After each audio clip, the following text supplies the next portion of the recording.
नमस्कार शेतकरी मित्रांनो, आपली शेती आपला ब्रँड या यूट्यूब चॅनलमध्ये आपले सहर्ष स्वागत आहे. मी ज्ञानेश्वर डवले. आज आपण डाळिंबावर चर्चा करणार आहोत. यावर्षी ज्या बागांना 15 डिसेंबर, 20 डिसेंबर, 25 डिसेंबर, 30 डिसेंबर म्हणजे डिसेंबरच्या 3ऱ्या-4थ्या आठवड्यात पाणी दिलेलं आहे किंवा जानेवारीच्या पहिल्या आठवड्यात पाणी दिलेलं आहे, अशा बऱ्याचशा प्लॉटमध्ये महाराष्ट्रामध्ये नर फुलाचं प्रमाण जास्त आहे असा सगळीकडं एकंदरीत चित्र आहे. मला जे फोन येत आहेत कसमध्येमधून, सोलापूरमधून, सांगलीमधून, त्यानंतर संभाजीनगर, जालना या सगळ्या परिसरातून जे शेतकऱ्यांचे फोन येतात की बहुतांश शेतकऱ्यांचं म्हणणं आहे की यावर्षी नर फुलाचं प्रमाण जास्त आहे. की शेतकरी म्हणतात की आता 50%, 60% खर्च झाला आहे, सगळे डोसेस झालेत, सगळे औषधं फवारून झालेत आणि तरीसुद्धा नर फुलं जास्त आहेत, मादी फुलं कमी आहेत. असा प्रॉब्लेम का होतो याच्यावरती आपण आज चर्चा करणार आहोत.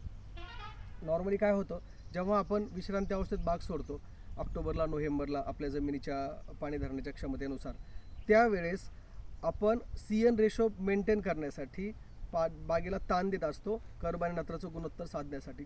अशा वेळेस जर प्रॉपर गर्भधारणा झालेली नसेल आणि त्यानंतर जेव्हा आपण पाणी देतो त्यावेळेस आपण पाणी कमी देतो सुरुवातीला, एक कारण की आपल्याला भीती असते शेंड्यावर जाऊ नये, तगारीवर जाऊ नये.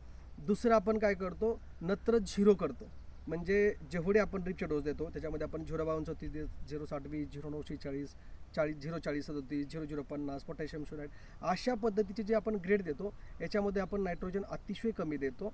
आणि आत्ताची स्टेज अशी आहे की नायट्रोजनच बागेला नाही आहे. तर या स्टेजला आत्ता या वर्षीचं सांगतो मी, आत्ताच्या स्टेजला ज्या ओव्हरऑल मी बागा बघितल्यात अशा पद्धतीनं जर नर जास्त निघलेला असेल तर बिनधास्त एकरी 10 किलो युरिया, त्याच्याबरोबर कन्सोर्शिया ज्याच्यामध्ये एझिटोबॅक्टर, PSB, KMB, सिविड, फ्युमिक अशा पद्धतीचं कॉम्बिनेशन असणारं एक प्रॉडक्ट म्हणजे मला रिकमेंड करायचं असेल तर मी तुम्हाला सांगेल की ग्रो प्लस हे घ्या आणि त्याच्यासोबत मायक्रोरायझा, एंडो मायक्रोरायझा आणि एक्टो मायक्रोरायझा दोन्ही एकत्र असलेला व्हॅम म्हणजे 10 kilo urea, 1 litre grow plus आणि 100 ग्रॅम व्हॅम या तिन्हींचं कॉम्बिनेशन आपल्याला ड्रीपमधून द्यायचं आहे.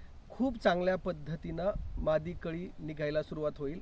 15 दिवस ते 3 आठवड्यामध्ये बाग तुमचा ओव्हरलोड होईल. त्याच्याबरोबर थ्रिप्ससाठी आपल्याला काळजी घ्यायची आहे. बाकी बुरशीनाशक तुमचे चालू असतील त्याला फार हेवी बुरशीनाशक घेण्याची आत्ता गरज नाही, वातावरण स्वच्छ आहे.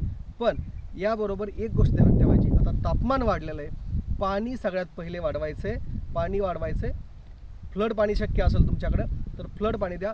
आणि दुसरी गोष्ट, 10 किलो युरिया फ्लावरिंगमध्ये दिल्यामुळं एप्रिल-मे मध्ये तेल येईल अशी अजिबात भीती बाळगायचं कारण नाही आहे. आत्ता नत्राची गरज आहे, आत्ता युरिया देऊन घ्यायचा आहे. 1 लिटर ग्रो प्लस आणि 100 ग्रॅम व्हॅमबरोबर 10 किलो युरिया द्यायचा आहे. कळी खूप चांगली निघेल, फक्त पाणी वाढवायचं आहे कारण तापमान वाढलेलं आहे. धन्यवाद.